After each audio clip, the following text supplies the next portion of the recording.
I'm gonna spend some time on my page the next few days, kind of talking about some real world examples and cases that kind of support and will get you thinking about some of the things that I talk about on my page. So I'm sure you guys already have been hearing people talk more and more about doorbell cameras, Ring cameras, Nest cameras, Flock cameras, all the different cameras, right? And how footage from these devices can end up being used in investigations. But let me give you clarity on one case that really shows why all this matters, right?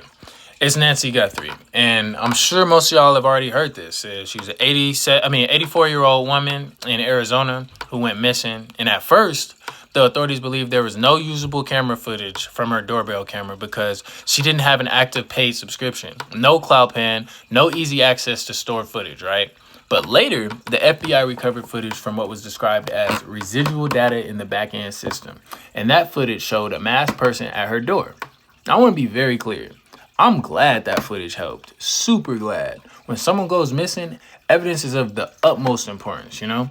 But this is where the bigger question kind of starts when you pick these things apart.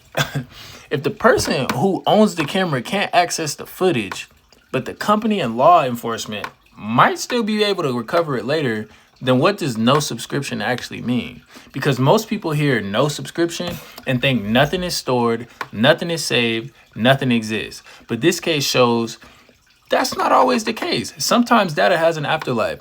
It may not be available to you, but it may still exist somewhere in that system. And that creates a power gap because if footage can help solve a case, that's super powerful. But if only the companies, the courts, law enforcement can get that data while regular users can't, then we need to ask who really controls the evidence on our devices. You know what I'm saying? And here's my personal thoughts. Not fact, just a concern, right? Without that footage, this case may have looked completely different, right? No image, no moment at the door, no pressure created by seeing it, you know? Cameras create that pressure. They don't just record. They change what gets believed. So I'm not saying don't use smart cameras.